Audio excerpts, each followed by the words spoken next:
শুভেচ্ছা সহ আমন্ত্রণ প্রত্যেককে নিলয় গ্রিন ব্লক এটিএন সংলাপে আপনাদের সাথে আছি আমি আমিনুল মজলিস। দর্শক, আপনারা জানেন সমসাময়িক ও জনগুরুত্বপূর্ণ বিভিন্ন বিষয় নিয়ে আমাদের এই আলোচনা অনুষ্ঠান। তিনবারের প্রধানমন্ত্রী, বিএনপির চেয়ারপারসন, আপসহীন নেত্রী, লাখো মানুষের শ্রদ্ধা আর ভালোবাসায় শহীদ প্রেসিডেন্ট জিয়াউর রহমানের কবরের পাশে চিরনিদ্রায় শায়িত হয়েছেন।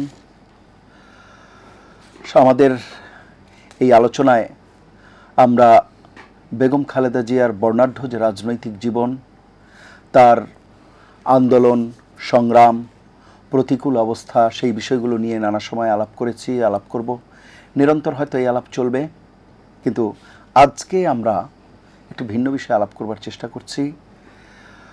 তার আপোষহীন মনোভাব, দৃঢ়চেতা মনোভাব, সেই বিষয়গুলো যেমন রয়েছে, পাশাপাশি পরিবারে একজন বেগম খালেদা জিয়া কেমন ছিলেন, পরিবারের সদস্যদের সাথে আমরা সেই বিষয়ে আলাপ করব। সঙ্গত কারণেই আমরা আজকের আলোচ্য যে বিষয় সেটিকে রেখেছি যে কেমন দেখেছেন বেগম খালেদা জিয়াকে পরিবারের সদস্যরা। সেই কথা আমরা শুনব। আমাদের স্টুডিওতে তিনজন পরিবারের সদস্য রয়েছেন। আমাদের সাথে রয়েছেন জনাব কাউসার চৌধুরী, উনি প্রয়াত শহীদ প্রেসিডেন্ট জিয়াউর রহমানের ভাগিনা, এবং আমাদের সাথে রয়েছেন আতিকা শিরিন কবির, বেগম খালেদা জিয়ার ননদ, আর রয়েছেন মোহাম্মদ মনসুর হেলাল, উনিও জিয়া পরিবারের সদস্য। উনি খালেদা জিয়া এবং শহীদ প্রেসিডেন্ট জিয়াউর রহমানের যে ভাই, তার ভাইয়ের মেয়ের উনি হচ্ছে জামাতা। এবং আমরা ওনাকে আরও বেশি করে যেটি চিনবার কথা সেটি হচ্ছে মাইলস্টোনের যে ট্র্যাজেডি, সেই ট্র্যাজেডিতে যে মেহরিন চৌধুরী ওনার হাজব্যান্ড উনি। তা আমরা আজকে আলাপ করব একেবারেই যে গতানুগতিক আমাদের যে আলোচনা, তার থেকে হয়তো একটু বাইরে গিয়ে আমরা একেবারে আড্ডার ছলে বা গল্পর ছলে আমরা জানবার চেষ্টা করব বেগম জিয়ার পারিবারিক জীবন কেমন ছিল, পরিবারের সদস্যদের কাছে উনি কেমন ছিলেন, এই বিষয়গুলো আমরা জানবার চেষ্টা করব। শুরুতেই আতিকা শিরিন কবির, আপনার কাছেই জানতে চাই। আপনাকে অসংখ্য ধন্যবাদ ও কৃতজ্ঞতা, এত রাতে আপনি আমাদেরকে সময় দিয়েছেন। যে বিষয়টি আসলে জানতে চাচ্ছি, আজকে তো আসলে গোটা জাতি শোকে বিহবল, আমরা শোকাহত, কিন্তু তারপরেও যে বিষয়টি জানবার যে একজন বেগম জিয়া, উনি তো রাজনীতিবিদ যেমন ছিলেন, উনি পরিবারেও ছিলেন। পারিবারিকভাবে উনি কন্যা জায়া জননী, উনি আপনাদের সাথে ছিলেন এবং আপনারা, আমি যতদূর জানি, একেবারে ওনার বিবাহের সময় থেকেই ওনাকে দেখেছেন। আপনার ভাই যেহেতু শহীদ প্রেসিডেন্ট জিয়াউর রহমান, সুতরাং তাকে দেখেছেন। সেই দিনগুলো, শুরুর দিনগুলোই যদি একটু শুরু করেন, কিভাবে দেখলেন? আমি প্রথম আমার ভাইয়ের কথা বলবো। জিয়াউর রহমান আমার অত্যন্ত প্রিয় একজন ভাই, সৎ। এরকম সৎ মানুষ আমি জীবনেও দেখি নাই।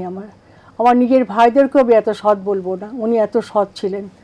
ওনার প্রতিটি কাজ আমি অনেক ছোটোবেলা থেকে ওনাকে চিনি, কারণ উনি অনেক ছোটোবেলায় উনি করাচিতে থাকতেন। ওখান থেকে বাংলাদেশে আসলে, পাকিস্তান, তখন ইস্ট পাকিস্তান ছিল, আসলে পরে আমাদের বাসায় হয়ে আসতেন।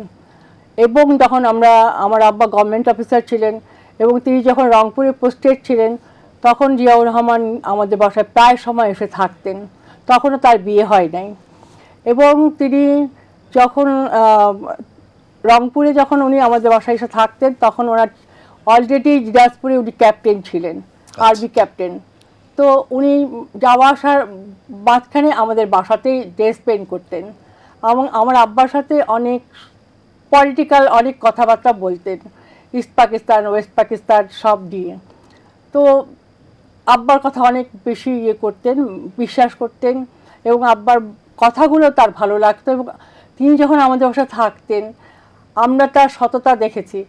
আমরা অনেক কিছু করতাম যেটা আমাদের ওই বয়সে হতো, কিন্তু উনি আমাদেরকে বুঝিয়ে দিতেন যে এটা ঠিক না। যেমন রংপুরের প্রত্যেকটা বাসায় ফুল থাকতো, ফুল গাছ, আর আমরা ভোরবেলা মর্নিং ওয়াক করতাম 4-5 ভাই বোন বলে, আমরা করতাম ওখান থেকে ফুল নিয়ে আসতাম, গাছ থেকে পেড়ে পেড়ে নিয়ে আসতাম। তো উনি খেয়াল করতেন। 2-3 দিন যাওয়ার পরে উনি একদিন আমাদের সবাইকে ডাকলেন, ডেকে বললেন, আচ্ছা তোমরা যে প্রত্যেকদিন যাও, প্রত্যেকদিন ফুল আনো, আমি দেখছি, কোথা থেকে ফুলগুলো আনো?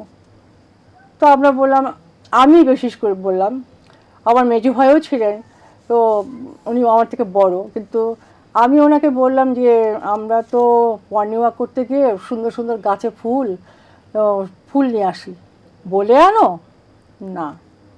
তাহলে বলে না আনলে কি বলে? আমরা চুরি করা বলে, আর তোমরা হয়তো চুরি করছো এগুলো। তো এই যে সততা তখন থেকে দেখেছি, এবং প্রত্যেকটা কথা, এবং ওনার বাসা উনি যখন মইনুল ইসলাম রোডের বাড়িতে ছিলেন ভাবিকে নিয়ে, খালেদা জিয়া ভাবিকে নিয়ে, তখনও আমি দেখেছি ওনার সততা। উনি ছেঁড়া কাপড় পরে থাকতেন, ছেঁড়া পাঞ্জাবি পরে থাকতেন। বলতাম যে ভাইয়া এটা ঠিক না, ছেঁড়া পাঞ্জাবি পরে থাকা ঠিক না। আপনি একজন দেশের প্রেসিডেন্ট, আপনি একটা ভালো পাঞ্জাবি পরবেন। আর ভাবিকে বলতাম, খালেদা জিয়া ভাবিকে বলতাম, ভাবি ভাইয়াকে একটা নতুন ভালো পাঞ্জাবি দাও। তো উনি কথা শুনতেন না, বলতেন না এটা অনেক ভালো। আমি একদিন পিছন থেকে ছিঁড়ে দিলাম আঙ্গুল ঢুকিয়ে পাঞ্জাবিটা, হায় হায় হায় কী করলে আমার পাঞ্জাবিটা ছিঁড়ে দিলে, তো আরাম, কত আরাম। আচ্ছা ভাবি এখন একটা পাঞ্জাবি দিও ভাবিকে, দিন শেখে ভাইয়াকে। তো ভাবি, তারপরে তো ওই চ্যাপ্টার চলে গেল। আমরা ওই বাসায় যে ভাবির যে অমায়িক ব্যবহার, ভাবির যে সমস্ত আমাদেরকে, আমি আমার খালাতো বোন, আরেক খালাতো বোন, তার সাথে মানে আমরা দুজন একসাথে যেতাম।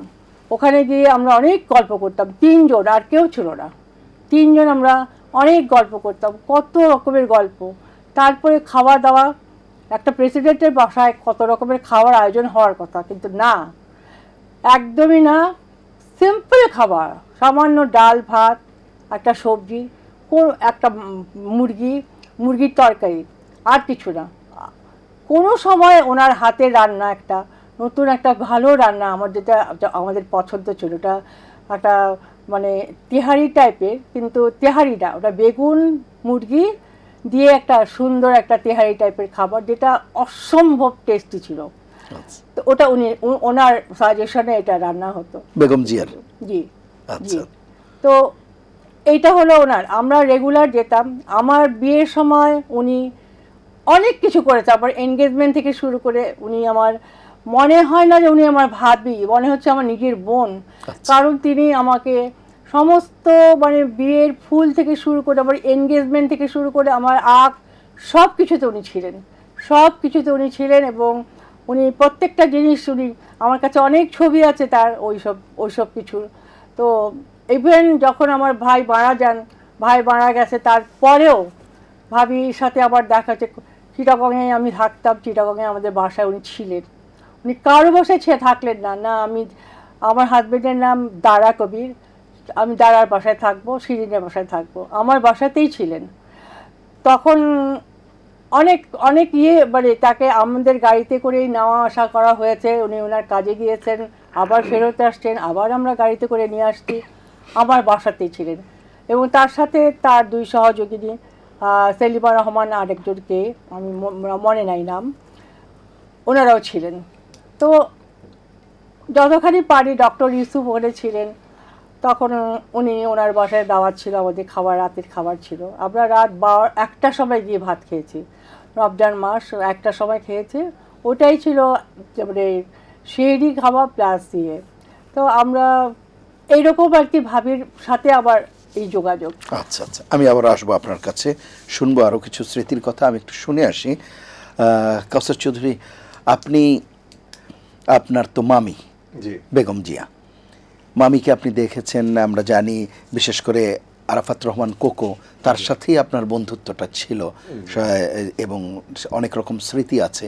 যদি দু একটি স্মৃতি আপনি একটু উল্লেখ করেন। জি, থ্যাংক ইউ। আমি আর কোকো বেসিকলি একদম পিটাপিটি ছিলাম, সো যত দুষ্টামি দুইজনে একসাথেই করতাম। তো আমি ওই একটা গল্প লিখেছিলাম, যেটা আজকে ইনফ্যাক্ট পাবলিশ হলো, তো ওইটা আগে বলি, তারপর অন্য কয়েকটা বলবো। সো একদিন আমরা বেসিকলি যখন মামা প্রেসিডেন্ট ছিল, অ্যাটলিস্ট মাসে একবার হলে 2বার উইকেন্ডে, মানে আমরা সকালে যেতাম, সন্ধ্যায় ব্যাক করতাম, সারাদিন ওই বাসাটাতে আমরা স্পেন্ড করতাম। তা মইনুল রোডের সেই যে বাসা। মইনুল রোডের বাসা। আচ্ছা তো তখন ওই আমার আর কোকরি সারাদিন মানে আমরা একটা না একটা কিছু করব, একটা প্ল্যান করতাম, আজকে এই উইকে এটা করব, পর উইকে এটা করব। তো ওই দিন আমরা একটা প্ল্যান করছি যে আমরা বিকাল হলে একটু সন্ধ্যা হলে, ওখানে অনেক আম গাছ ছিল বাসার সামনে, চারিদিকে অনেকগুলো আম গাছ ছিল, আমরা আম গাছে লুকায় থাকবো। তো লুকায় তো সবাই খুঁজবে, পরে আমরা রাত্রেবেলা নামবো। সো ওই অ্যাকশনে গেলাম।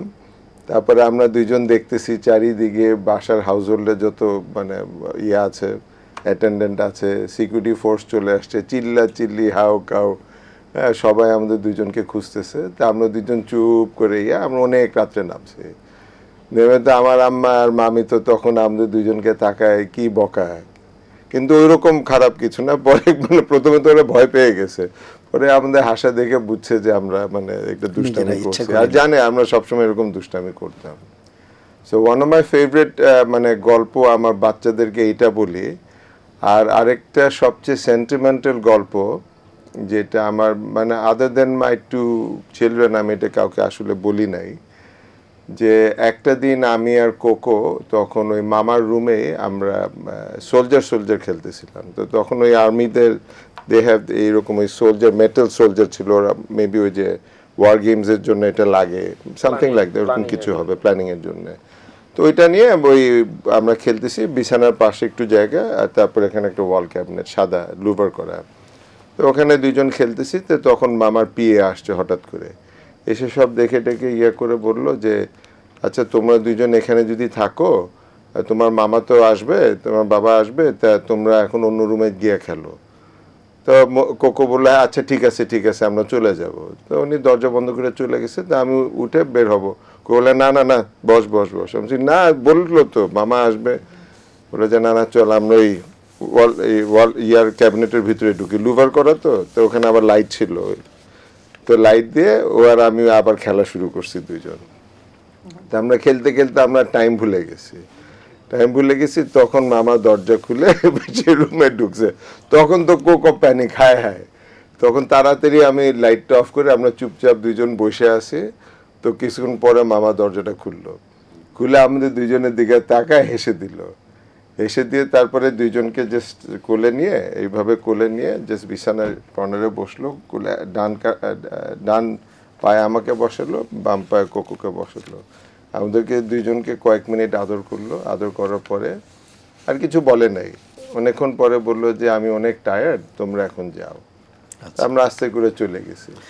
এরকম আমার আর ওর অনেক এরকম গল্প আছে, হয়তো বলবেন সেই বিষয়গুলো, কিন্তু মানে মামির কাছ থেকে বেসিক্যালি মানে থাকে না যে আপ্যায়ন বলি বা আন্তরিকতা, এক ধরনের আদর স্নেহ, সেই জায়গাটা কিভাবে দেখেছেন বা কিভাবে কতটা আমি পেয়েছেন? তো সবসময় শি ওয়াজ দ্য, আমি কিভাবে বলবো, যে সে কিন্তু উনি আর আমার খালা, মেজো খালা, ওনারা দুইজনেই কিন্তু খুব ট্রাই করতো তো ফ্যামিলিটাকে একসাথে রাখার জন্য। সব সময় দেখতাম মানে মামা মারা যাওয়ার পরেও ওনার একটা সবসময় একটা চেষ্টা থাকতো যে সবাইকে একসাথে কিভাবে রাখবে। ওই মানে উইকলি নহলে অ্যাটলিস্ট মান্থলি ওই যে মানে সে আমার খালার বাসায় নাহলে ওনার বাসায়, এই দাওয়াতটা কিন্তু উনি মারা যাওয়ার পরে কিন্তু এটা কন্টিনিউ, মানে একটা গ্যাপ গেল অফকোর্স, ওপরে কিন্তু ওইটা কন্টিনিউ ছিল। তো উনি কিন্তু সবসময় এটাই চেত যে ফ্যামিলি ইজ ফার্স্ট, ফ্যামিলিকে আগে রাখবই। আর উনি তো এই ফ্যামিলির এই লাভটার জন্য কিন্তু ওনার মানে দেশের লাভটা চলে আসছে না, উনি সেই রিয়েলাইজ যে আমি হ্যাঁ হোয়াট ফ্যামিলি মিনস, অ্যান্ড এটাকে আমি যদি এক্সটেন্ড করি টু দ্য কান্ট্রি, যেটা মামার একটা লাভ ছিল ওনার ভিতরে কিন্তু এটা ঢুকে গিয়েছিল। ওইটা কিন্তু আমি খুব ফিল করি এখন। আচ্ছা।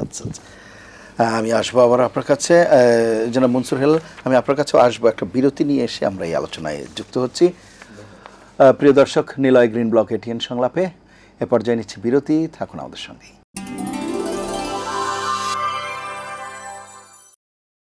ফিরে এলাম নিলয় গ্রিন ব্লক এটিএন সংলাপে। এতক্ষণ সাথে থাকার জন্য ধন্যবাদ। জনাব মনসুর হেলাল, যে বিষয়টি আসলে আলাপ করছিলাম, এই যে পরিবারের সদস্যদের মধ্যে আমরা যে ঘটনাগুলো শুনলাম, আপনার কাছে হয়তো আর একটু বিস্তারিত জানতে পারবো, কারণ আপনি তো ইনফ্যাক্ট ওই ফ্যামিলির জামাতা যেহেতু, সুতরাং আপনার যে প্রয়াত স্ত্রী, ওনার কাছেও অনেক বিষয় শুনেছেন আপনি। পারিবারিক বন্ধনের ক্ষেত্রে বলছিলেন জনাব কাউসার চৌধুরী যে উনি বন্ডেজটার উপর বেশ গুরুত্ব দিতেন এবং পরিবারের লোকজনকে নিয়ে থাকা, যেটি আমরা দেশের ক্ষেত্রেও দেখেছি যদি খুব ব্রডারে আসপেক্টে চিন্তা করা যায় যে মানুষকে জনগণকে সম্পৃক্ত করা। এই জায়গাতে উৎসবে বা বিভিন্ন সময়ে উনি আপনাদের ফ্যামিলির লোকজনকে কিভাবে আপ্যায়ন করতেন বা দাওয়াত দিতেন বা এরকম কোনো মানে নিয়মিত কোনো আনুষ্ঠানিক বিষয় ছিল কিনা, আপনার কাছে কি এরকম কোনো তথ্য আছে কিনা? জি, আপনাকে ধন্যবাদ। মানে আপনার একটা জিনিস সবসময় মানে এটা প্রতি মানে ঈদের দিনের মানে ঈদের পরের দিন দুপুরের দাওয়াতে পারিবারিকভাবে ওনার এইখানে যাওয়াটা ছিল একটা রেওয়াজের মতো, এবং এটা সুদীর্ঘ প্রায় চাচা বেঁচে থাকার সময় থেকে, এটা আমি আমার ওয়াইফের কাছ থেকে শোনা, যে সব সময় এই প্রচলনটা ছিল। এবং উনি যতদিন এই যে অন্তরীণ অবস্থার আগ পর্যন্ত এটা ফ্যামিলিগতভাবে একটা কন্টিনিউয়েশন ছিল। এবং রাষ্ট্রীয় এত ব্যস্ততার মধ্যেও এত রাস্তার উনি তো একদম সর্বোচ্চ পর্যায় পর্যন্ত দেশের প্রধানমন্ত্রী ছিলেন, কিন্তু উনি কিছু কিছু ক্ষেত্রে এই ফ্যামিলি টাইমগুলোকে, ফ্যামিলি বন্ডিংসগুলোকে সে খুবই গুরুত্ব দিত, এবং ওনার কাজগুলো ছিল হলো খুবই গুছানো। চাচি, এই যে আমি চাচিই বলবো, আমি কখনো অন্যভাবে চিন্তা করি নাই। তো চাচির সাথে আমার যতবার দেখা হয়েছে আমার ওয়াইফের সাথে গিয়ে, মানে ওনার কথা, বাচনভঙ্গি সব কিছুই বেসিক্যালি আমাকে খুব ইমপ্রেস করতো। অনেক সময় আমার ওয়াইফের সাথে বলতো, তুমি তো দেখো যে মনে হচ্ছে চাচির খুব কাছের, মানে তুমি চাচিকে যেভাবে ফিল করো, হ্যাঁ, তুমি তো খুব মানে কাছের লোক হয়ে যাবার দিতাম। কই যে যেহেতু তোমার কাছে তুমি আছো, তোমার চাচি, সুতরাং দূরের তো কেউ না। হ্যাঁ, সেই ক্ষেত্রে দেখা যেত যে ও হাসতো মিটিমিটি, আমার ওয়াইফ মাহিরিন চৌধুরী। তো সেই ক্ষেত্রে দেখা যেত চাচি ওকে ছোটবেলা থেকে মেয়ের মতো, আর আমি বলতাম যে যেহেতু আমি তোমার মানে চাচির মেয়ের জামাই, সুতরাং সেই ক্ষেত্রে চাচির আপ্যায়ন বা চাচির কথা বলার বাচনভঙ্গি বা স্নেহ করার যে ব্যাপারগুলো থাকতো, এগুলা আসলেই অন্য অন্য লেভেলের ছিল। আজকে উনি আমাদের মাঝে নেই, এটা আমাদের মেনে নিতে খুব কষ্ট হচ্ছে। যেমন আমি যদি একটা ঘটনার কথা বলি, এটা 2024 সালের জাস্ট নির্বাচনের ঠিক কয়েকদিন আগে। তো আমাকে আমার ওয়াইফ মাহিরিন বলল যে খুব চাচিকে দেখতে ইচ্ছা করতেছে, আমি যাবই। তো আমি বললাম যে এই মুহূর্তে যদি তুমি যাও তাহলে যে কোনো সময় যে কোনো একটা পারিবারিক ঝামেলা আমাদের উপর আসতে পারে, হয়তো আমাদের অ্যারেস্ট হইতে হবে। বলো যে যা হয়, দুনিয়া ভাঙচুর হোক, যা হোক, আমার মন চাইছে আমি যাবো চাচির সাথে দেখা করতে। তো পরে আমি তাকে নিয়ে গেলাম এভার কেয়ার হসপিটালে। তখন চাচি খুবই মানে অসুস্থ।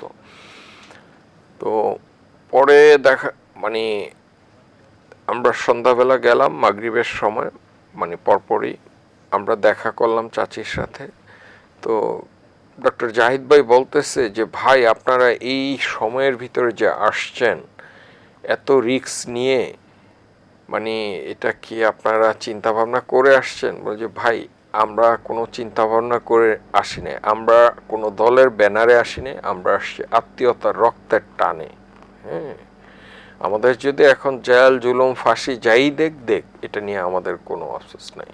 হ্যাঁ, বিশ্বাস করবেন, মানে চাচির সাথে যখন দেখা হলো আমার ওয়াইফের, বলল যে সে বেডে শোয়া, তখন বলে যে মাহিরিন তুই আসছিস। মানে তার কথা বলার ভিতরে এমন একটা ভাব ছিল যে অনেক দিন যাবৎ হয়তো কেউ তার সাথে এসে দেখা পারিবারিকভাবে কেউ দেখা করার সুযোগ পাচ্ছে না। সে কি যে খুশি হইল, এই জিনিসটা যদি আমি অ্যাজ এ ভিডিও করতে পারতাম তাইলে এই জিনিসটা আজকে জাতির সামনে আমি দেখাইতে পারতাম। তো মানে ওই সময়ের এই ব্যাপারটা এমন একটা পর্যায়ে গেছে, দীর্ঘদিনের একাকিত্ব, নিঃসঙ্গতা, সেই সময় পরিবারের কেউ নেই। মানে এই আমার ওয়াইফ মাহিরিন চৌধুরী, সেও এই আপোষহীনভাবেই ওই দিন গেছে যে আমার যা হয় হবে, আমি যাব। তো এই যে চাচি মানে ভাতিজির ভিতরে যেই একটা রিলেশন ছোটবেলা থেকেই ছিল, সেটা ওই দিন আমি একটা প্রমাণ পেলাম, এই আর কি। কেন। আচ্ছা, আমরা আরেকটি বিষয় একটু জানি।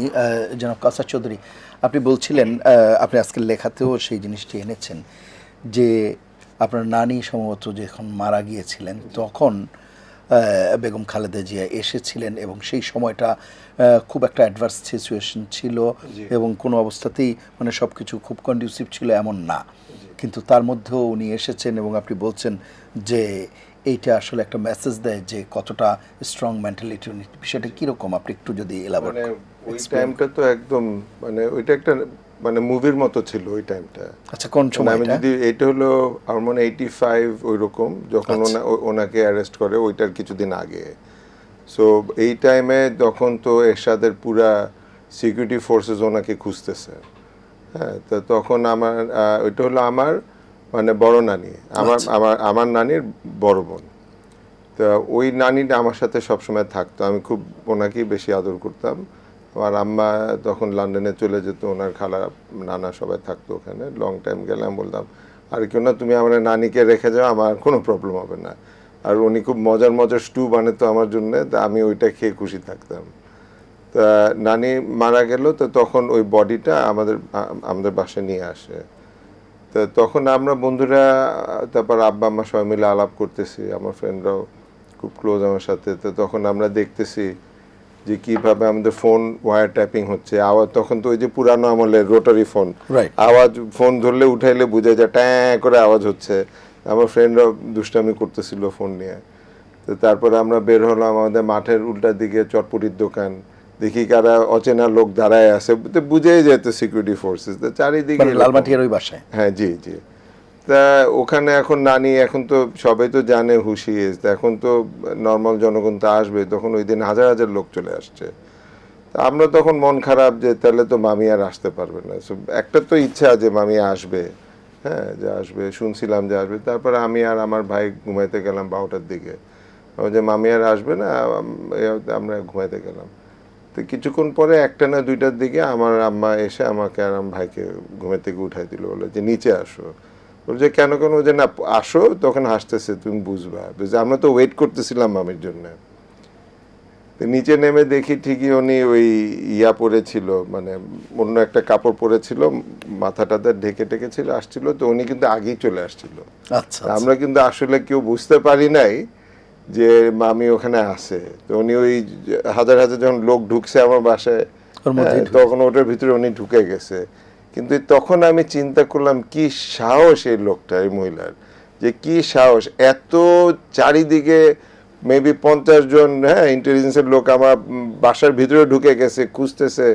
হ্যাঁ, এটার ভিতরে নিয়ে আসলো টু পে রেসপেক্ট। হ্যাঁ, মানে এটা তো ওই দিন আমার মানে তখনই আমি, এর আগে কিন্তু মামি আমার জন্য। হ্যাঁ, আর আমার চোখে মানে মামা তো মারা গেছে যখন আমার 11 বছর বয়স।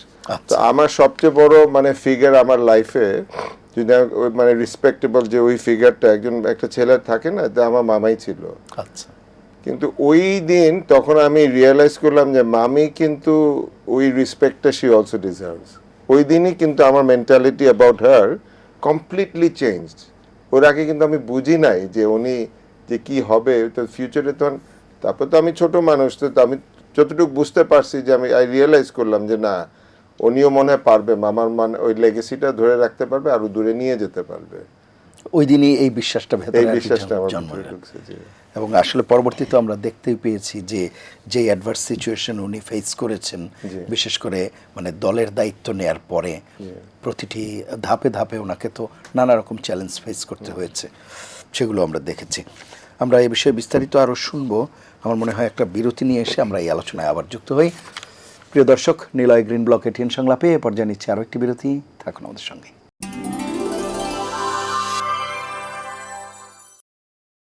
ফিরে এলাম নিলয় গ্রিন ব্লক এটিএন সংলাপে। এতক্ষণ সাথে থাকার জন্য ধন্যবাদ।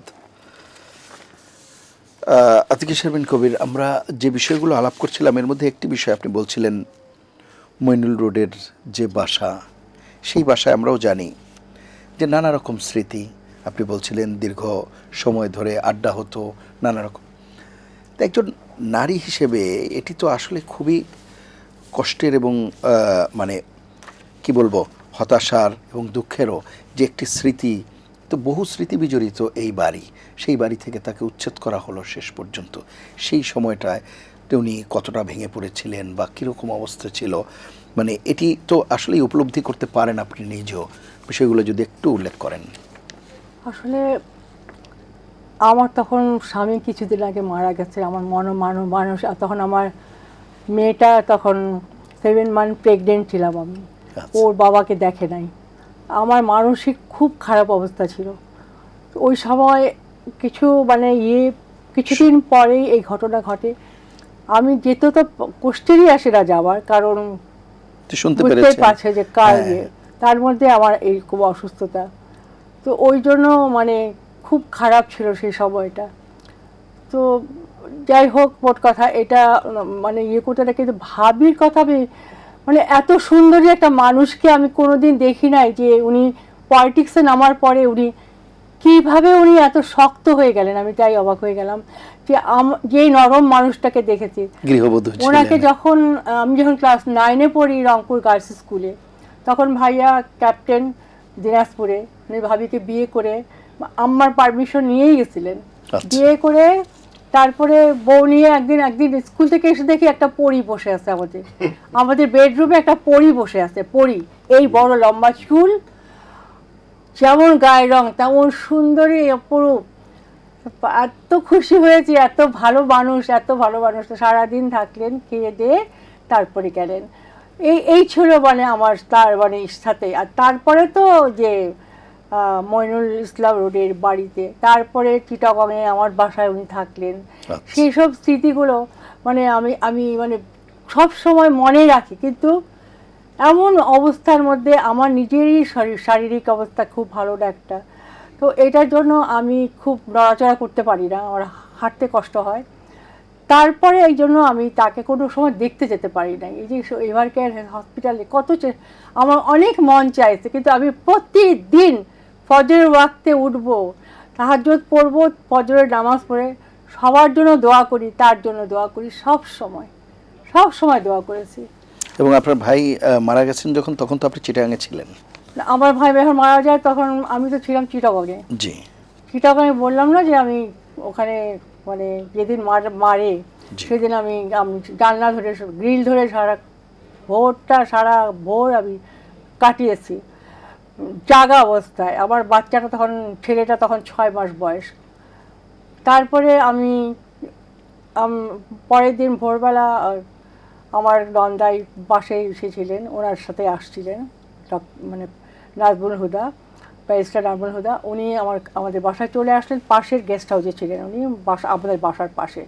উনি আসার পরে উনি বললেন সামথিং রং, একটা কিছু ঘটে গেছে, চলো এখনই সার্কিট হাউসের দিকে যাই।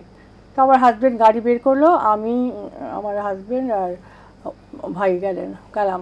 গিয়ে দেখলাম যে একটুখানি এগোতে সার্কিট হাউসের সামনে গিয়ে দেখলাম যে না, একদম ফাঁকা, 2-1টা পুলিশ দূর থেকে দেখা যাচ্ছে। আমরা পাশে ছিল চিটাগং ক্লাব, সেই চিটাগং ক্লাবে আমরা গেলাম, কারণ ওখানকার মেম্বার ছিল আমার হাজব্যান্ড। ওখানে গার্ডকে জিজ্ঞেস করলাম, বলে হ্যাঁ এই তো কিছু একটা হয়েছে ওখানে, কিন্তু আপনারা বাড়ি চলে যান, আপনারা এখানে থাকবেন না। তখন আমরা বাসায় চলে আসলাম। তারপরে আমরা রওনা দিলাম। ওখান থেকে রওনা দিয়ে কিছু দূর আসার পর দেখলাম ফ্ল্যাগ হাফ পাস্ট কোনো একটা জায়গায়, চিটাগং টু ঢাকা। তখন কিন্তু 3টা ফেরি পার হতে হতো। তারপরে যাই হোক আসলাম, এখানে এসে আমার নন্দাইকে তাদের 5 নম্বর রোডের বাসায় নামিয়ে সোজা ক্যান্টনমেন্টে চলে গেলাম। ওখানে গিয়ে দেখলাম যে আমার বোন, ওর খালা তাহেরা আর আমি 3টা দিন আমরা ভাবির পায়ের কাছে বসেছিলাম। আর আমার ছেলে, 6 মাসের ছেলে, ফ্লোরের মধ্যে একটা বিছনা বানিয়ে দেওয়া হয়েছিল, ওখানে ও শুয়ে থাকতো। ভাবি তাকে দুধও পর্যন্ত বোতলে করে খাইয়েছে। মানে এত একটা মায়াবতী একটা মানুষ। কারণ ওই সময় তখন তো তার স্বামী মারা গেছেন, সেই সময় অত্যন্ত মানে উনি ভালো ছিলেন। ওনার আম্মা কিন্তু আমাদের মানে আমার আম্মার সেকেন্ড কাজিন হন। আচ্ছা। হ্যাঁ, আমাদের 3rd কাজিন হন উনি। তো এটা কোনো ব্যাপার না, কথা হচ্ছে যে মানুষ হিসাবে যে ওনাকে আমি কি মানে আমি বলতে পারবো না যে এই মানুষটা পরে যখন পলিটিক্সের নামে কি নেমে তারপরে যে কি অত্যাচার বা তার মানে উপর জুলুম গিয়েছে। সত্যি কথা মানে তারপরে যে তাকে টর্চার করা হলো, এগুলো মানে যেতে পারছি না, কিছু না, দূর থেকে শুনতে পাচ্ছি, এটা আরো আরো কষ্টকর। জি। তার মতো মানুষ।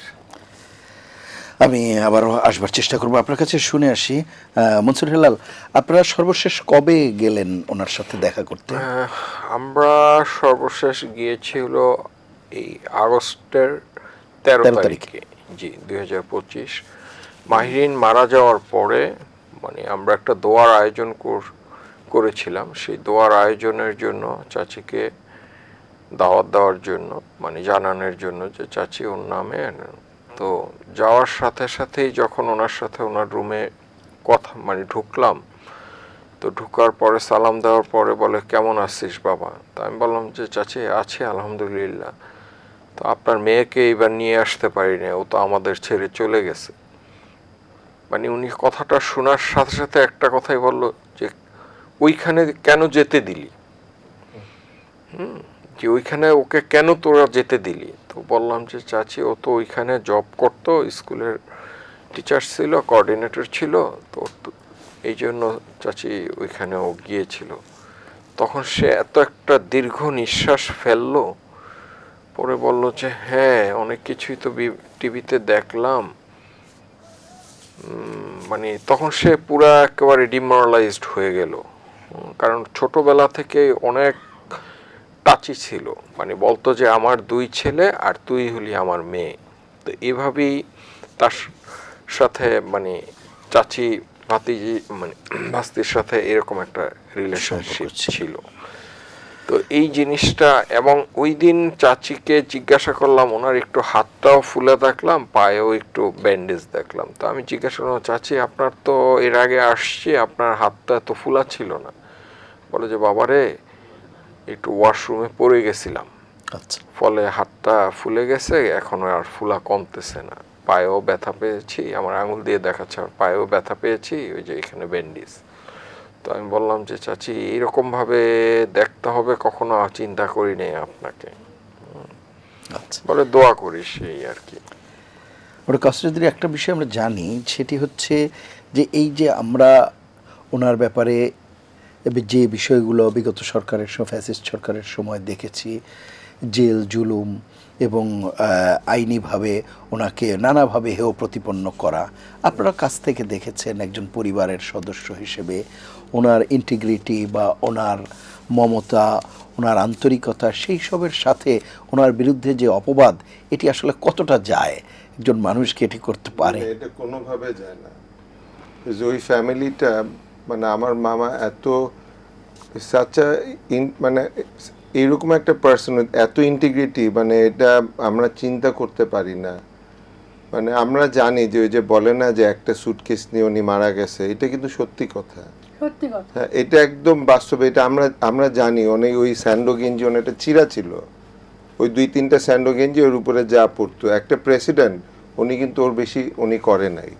আর একটা ছোট একটা সিম্পল একটা ধারণা দেই, আমার বাসায় একবার মামা একটা কোনো প্রিন্স লেভেলে সাউদি থেকে আসছে, তা আমার বাসায় আমার আব্বার কাছে পাঠিয়ে দিছে। তখন তো ওই যে 70s লেট 70s তখন উনি আসলো, এসে টেসে আমার আব্বার সাথে দেখা করলো, আমাদের 3 ভাইকে ডাকলো, ডেকে 3 জনকে 3টা গোল্ডের একদম সলিড গোল্ডের ঘড়ি দিল। ঘড়ি টড়িতে আমরা তো, আমি আর আমার মেজো ভাই যেমন পিঠাপিঠি খুব মানে খুশি। তো তখন প্রিন্স চলে গেল, কিছুক্ষণ আধা ঘন্টা পরে প্রোটোকলের লোক এসে বললো যে এগুলো ফেরত দাও। তা আমাদের 2জনের মন খারাপ হয়ে গেছে, কারণ যে না কেন দিব, এটা তো আমাদেরকে দিছে। বলছে ন, এটা স্টেটের জিনিস, এটা তোমার মামা বলে দিছে, এটা কোনো কিছু ওনাকেও দিলে সেম কথা, এটা আমরা কেউ নিব না, সো রিটার্ন। তো এইটা হলো জাস্ট এ সিম্পল একটা এক্সাম্পল দিচ্ছি। আমিও এটা ফলো করতো সারাটা জীবন। উই হ্যাভ সিন, কোনো মানে যে খালাও বলবে যে কোনোদিন শপিংয়ে যায় নাই, আমরা কিন্তু কোনোদিন দেখি নাই যে শপিং এ বের হইতে, মানে একটা কালচার আছে না, বিকজ ওনার ওই খুব ওই লিমিটেড মিনসের ভিতরে ওনাকে থাকতে লাগতো। ঠিক আছে, মানে পিনো ভাই হতে পারে যে মামার ওই প্যান্ট কেটে সেলাই করে ওগুলাই পড়তো, মানে এই মানে পিরু ভাই বলতে আপনারা frugal তারেক lifestyle। রহমান সাহেবের কথা বলছেন। জি হ্যাঁ তারিক ভাই, জি, হ্যাঁ জি, sorry, মানে দর্শকদের ওটা উদ্দেশ্যে। চলে আসে মুখে, না, না, sorry। সেটা মানে সবাই- পারিবারিক ভাবে পারিবারিক তারেক ভাবে রহমান উনি ভাইকে হলো পিনু পিনু, ভাই হিসেবেই তার কাছের পারিবারিক আচ্ছা, সবাই হ্যাঁ। চিনে। আর কোকো আসলে কোকোর নাম তো আরাফাত, আর ডাকনাম হলো কোকো। আচ্ছা। এটা একটু উল্টা হয়ে গেছে। So আমরা যাই হোক, আমরা জানি যে উনি কোন ধরনের লোক। উনি কোনো সময় কোনো ওই মামা যেভাবে মানে যে মামা বেঁচে থাকতে যেভাবে খেত, মানে যেরকম সিম্পল লাইফ লিড করেছিল। সিম্পল লাইফই সারা জীবন লিড করেছে। কোনোদিন দেখি নাই যে কাউকে বলেছে আমাকে সুন্দর একটা ভালো একটা কাপড় এনে দাও, যা ছিল ওইটাই পরছে, ওই লাইফ লিড করেছে। হ্যাঁ, আমরা তো কোনোদিন দেখি নাই যে হঠাৎ করে একটা স্পেশাল কিছু বাসায় আসছে, নইলে এরকম কিছু করতেছে। সো যারা বলে, মানে আমরা এটা বিলিভ করতে পারবো না, এটা অসম্ভব একটা জিনিস। জি। আচ্ছা, আরেকটি ব্যাপার যেটি আমরা বলি যে আপোষহীন, এই যে আপোষহীন, এটিতে কেবলমাত্র আপনারা কিভাবে মূল্যায়ন করবেন বিষয়টিকে? এই যে তার আপোষহীন নেত্রী আমরা বলি, তিনি কতটা আপোষ করেছেন? একটি তো আছে, আমরা জানি যে সরকার বা যেরকম শাসন ব্যবস্থা আছে, স্বৈরাচার আছে, তাদের সাথে আপোষ করেননি উনি। জি। কিন্তু আপনাদের কাছে পারিবারিক সদস্য হিসেবে কি মনে হয়, আসলে কি আপোষ করার সুযোগ ছিল? আপোষ করলে উনি কি করতে পারতেন? আপোষ না করে আজকে কি হয়েছে, এই বিষয়টি যদি তাহলে আপনি কিছু বলবেন এই ব্যাপারে, তারপরে মেবি আমরা দুইজন বললাম। না, এটা একটু আমি ব্রড একটা বলতে চাই কোয়েশ্চেন তো। যে হ্যাঁ, আপোষহীন কথাটা তাকে মানায়, আচ্ছা, অনেক মানায়। কারণ আমরা যেভাবে মিশেছি তার সাথে, যে তার ব্যবহার, তার আচার ব্যবহার দেখেছি, আপোষহীন অবশ্যই বানাবে। কারণ আমি চিটাগংয়ে যখন তাকে দেখলাম, ওনার সেই কঠোর প্রত্যেকটা বিএনপির যা ছিল তার, সবাইকে তিনি এক কথায় বাড়িয়ে বের করে দিলেন, এক কথায়। রাত 12টার সময় আমার হাজবেন্ড গাড়ি চালিয়ে তাকে নিয়ে আমরা ডক্টর ইউসুফের বাসায় গিয়ে আমরা ডিনার করলাম।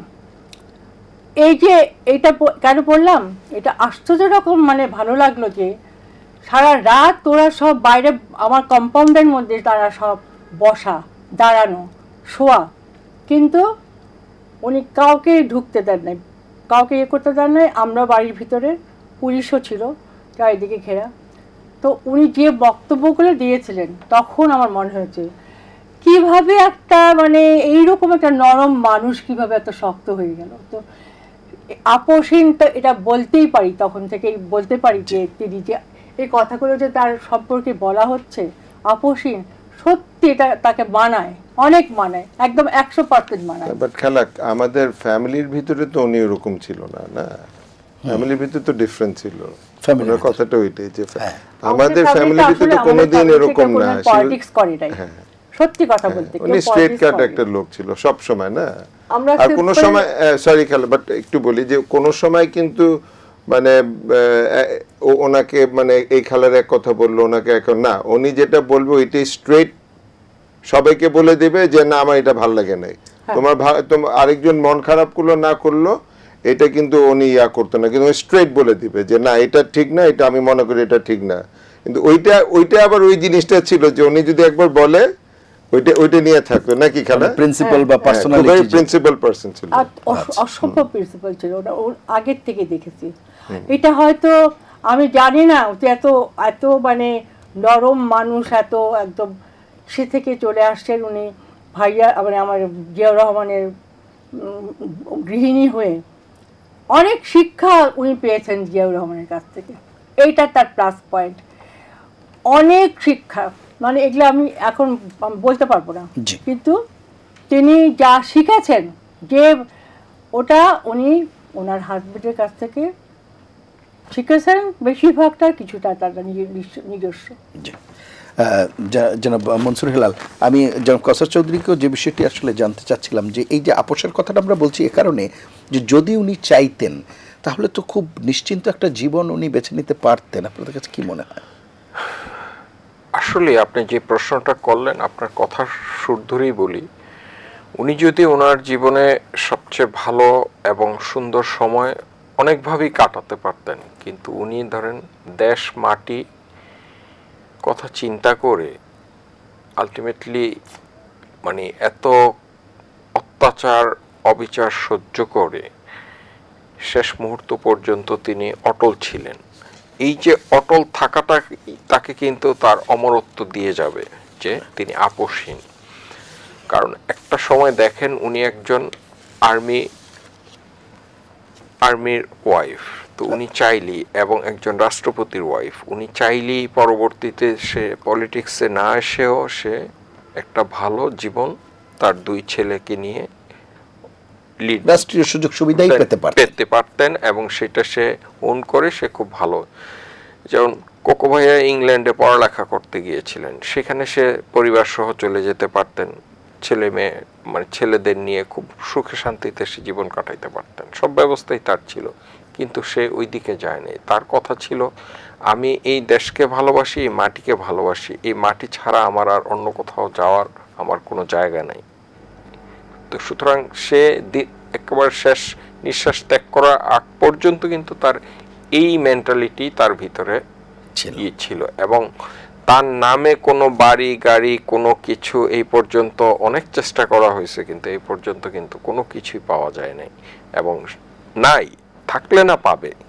তো এই যে ব্যাপারগুলা তার ছিল, যে তার আইডিওলজি, তার ইন্টিগ্রিটি, এই জিনিসগুলা আসলে জাতির সামনে আজকে উনি নাই আমাদের মাঝে। এগুলা মানে আসতেছে এবং ভবিষ্যতে আরো আসবে, এবং আরো মানুষ এগুলা ভালোভাবে জানতে পারবে। আরেকটি ব্যাপার কাসি চৌধুরী, যেটি আমরা আলাপ করছিলাম, যে এই যে ওনার যে অসুস্থতা, মানুষ তো চিরায়ত নিয়মে পৃথিবী ছেড়ে চলে যাবে, এটি একটি অনিবার্য যাত্রা, সেখানে তাকে যেতে হবে। কিন্তু তারপরেও যে যাওয়াটি উনি গেলেন যেভাবে, এবং যে দীর্ঘ রোগ শোকে উনি পড়লেন, যেভাবে ওনাকে আইসোলেটেড করে রাখা হয়েছিল একটি কারাগারে, এই যে একটা মেন্টাল টর্চার বলি, তার উপর যে শারীরিক অবস্থা, এই বিষয়গুলো কেউ কেউ বলছে যে অনেকটা ডেলিভারেটলি করা হয়েছিল কিনা, বা এই যে বিগত ফ্যাসিস্ট সরকার তার জন্য সেই দায় আছে কিনা, এই বিষয়গুলো নিয়ে পরিবারের সদস্য হিসেবে আপনারা কি ভাবছেন? বা আমরা তো ডেফিনেটলি ভাবি যে এটা একটা প্ল্যান, একটা প্রোগ্রাম মানে করেছিল ওনার এগেনস্টে পার্সোনালি। উনি যখন জেলে ঢুকে, উনি 2 পা দিয়ে হেঁটে ঢুকেছে, একটা স্ট্রং রেজিলেন্ট একটা মহিলা, কিন্তু যখন উনি বের হলো, উনি হুইল চেয়ারে বের হলো। আর আমরা শুনেছি ওনার মানে যে মেডিকেশন দরকার ছিল, যে ট্রিটমেন্ট দরকার ছিল, এগুলো সব ওনাকে ডিনাই করা হয়েছে। সো এটা তো আমরা তো ফিল করি যে এটা একটা প্ল্যান ভাবে ওনাকে মারা হয়েছে, ইন আ ভেরি স্লো ভাবে করেছে, but it was planned. And আমি এটা ফিল করি, হ্যাঁ, লাইক আ স্লো পয়জনিং। আর আমি এখন যখন এখানে আছি আপনাদের সামনে, আমি এটাও বলবো যে ইট ইজ হাই টাইম যে এই সরকার একটা ইনভেস্টিগেশন স্টার্ট করুক, টু গেট মানে অ্যাকচুয়ালি কি হয়েছে, ওনাকে কিভাবে মারা হয়েছে, এটাকে বের করা, একটা ইনভেস্টিগেশন করে এটা বের করার উচিত। মনসুর, তুমি কি মনে করো? তুমিও কি এটা? আমিও সেম স্টেটমেন্ট দেব। আমি তো লাস্টে বেশ কয়েকবার খুব কাছের থেকে তাকে দেখেছি, হ্যাঁ, আমাদেরও একই জিনিস মনে হয়েছে, যে একটা সুস্থ সবল মানুষ যে এখানে হেঁটে সে জেলখানায় গেল, কিন্তু বের হওয়ার পর আর সে কখনো সুস্থভাবে হাঁটতে পারে নাই। এই যে একটা কিন্তু তৈরি হইল জাতির সামনে, আমার এই একটাই প্রশ্ন, এই কিন্তুটার রহস্য খুঁজে বের করতে হবে। জি, নিঃসন্দেহে এটা একটি বিষয়। আর সর্বশেষ আমরা যে বিষয়টি আলাপ করতে চাই, খুব সংক্ষেপে, আমাদের অনুষ্ঠান একেবারে শেষ পর্যায়ে আছি। বেগম জিয়া তো চলে গেছেন, কিন্তু তার আদর্শ ধরে রাখার যে বিষয়, সেই জায়গায় হয়তো পলিটিক্যাল যারা তার অনুসারী রয়েছে, তারা তো তাদের মধ্য থেকে কাজ করবেন, দলীয় চিন্তাভাবনা আছে, ধ্যান ধারণা আছে। তো পরিবারের সদস্য হিসেবে আপনাদের কি চিন্তাভাবনা বা কি পরিকল্পনা, বা কিভাবে আপনারা মনে করছেন ওনার আদর্শ মানুষের মধ্যে পৌঁছে যাক, মানুষের মনের মণিকোঠায় চলে যাক, তো ওনার কর্মে ওনার নেতৃত্ব গুণ, সেগুলোকে কিভাবে ছড়িয়ে দেওয়া যায়, এরকম কোনো পরিকল্পনা আপনাদের আছে কিনা, বা কোনো কাজ করছেন কিনা? এটা আমি আর মনসুর মিলে এখানে একটু মানে 2 মিনিট মনে দুইজন মিলে এক্সপ্লেন করলে একটু ভালো হবে।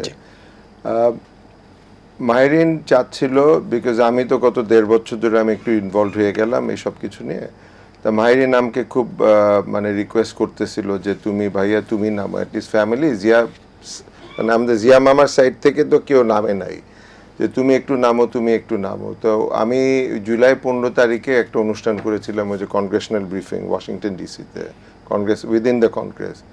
তো যেই দিন আমি ফেরত আসলাম, ও ওই দিন সকালে আমাকে ফোন করে বললো, ভাইয়া তোমাকে নামতেই লাগবে, তুমি আমাকে কথা দিছো, কালকে থেকে চলো, আমি অমুক অমুক জায়গায় তোমাকে নিয়ে যাবো, তোমাকে I will make you start this road. তা আমি বললাম যে বাইরে না, আমার খুব সিক, আমি ফুড পয়জনিং হয়ে গেছিলো ওখানে, তা আমার থার্সডে পর্যন্ত সময় দাও, থার্সডে থেকে আমি তোমার সাথে বের হব। আনফর্চুনেটলি তো একদিন পরেও মারা গেল। তা আমি এর মধ্যে আমার আরেকটা ট্রিপ ছিল, ওর পরে আবার আমি যাব ওই আমেরিকায়। তা মানে ওরকম ছিল যে ঠিক আছে তাহলে আমি করি, কি করা যায়। তো তখন তো মারা গেল, তো তখন এগুলো সব কিছু নিয়ে একটা কি বলবো একটা খিচুড়ি হয়ে গেল। তা এটা পরে আমি যখন আবার আবার ওই যে কংগ্রেশনাল কিছু মানে কংগ্রেসম্যান এদের সাথে মিটিং করতে গেলাম, ওগুলো করে টরে ফেরত আসলাম। আসার সময় তখন আমরা 4 জন বসলাম এখানে, তারেক ভাইয়ের সাথে মানে কিছু কথা হয়েছিল আমাদের। তো তখন আমরা 4 জন করলাম, আমি বললাম যে দেখো মানে ওর এক ভাই, এক বোন মনসুর আর আমি, যে আমরা 4 জন ভেরি ক্লোজেস্ট একসাথে। বললাম যে মাহিরিন তো আমাকে এই কথাগুলো বলছে, তাহলে কি করা যায়। তো তখন বললো যে ভাই তাহলে তোমরা 2 জনই নামো, বাট নট পলিটিক্যালি। আমরা ট্রাই করব যে জিয়া মামা আর মামির ওনাদের যে স্পিরিট, ওনাদের যেই ফিলসফিগুলা, এগুলা যেন আমরা ধরে রাখতে পারি, ওইগুলা নিয়ে আমরা কাজ করতে চাচ্ছি। সো আমরা 2টা জিনিস নিয়ে কাজ করতেছি। একটা হলো যে আমি পার্সোনালি যেটা কাজ করি পলিসি নিয়ে, আমি অনেক পলিসি রাইট করি, এগুলা পুশ করি যে জানো এটা ইনশাল্লাহ বিএনপি যদি পাওয়ারে আসে, আই উইল ট্রাই যে এগুলা পুশ করে অ্যাকসেপ্ট করাতে, বিকজ যদি ভালো মনে করে ওনারা। শেষ করতে হবে। জি, আর আরেকটা হলো তুমি একটু প্লিজ বলো। প্লিজ।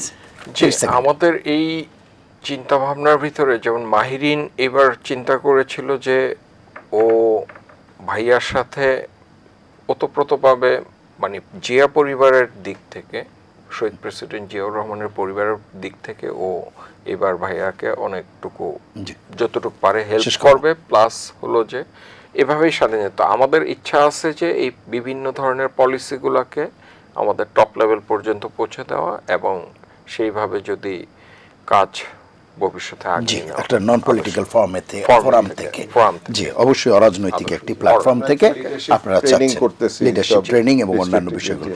আমরা আপনাদের পথ চলারও শুভকামনা জানাই। প্রিয় দর্শক, এই ছিল আজকের নিলয় গ্রিন ব্লক এটিএন সংলাপ।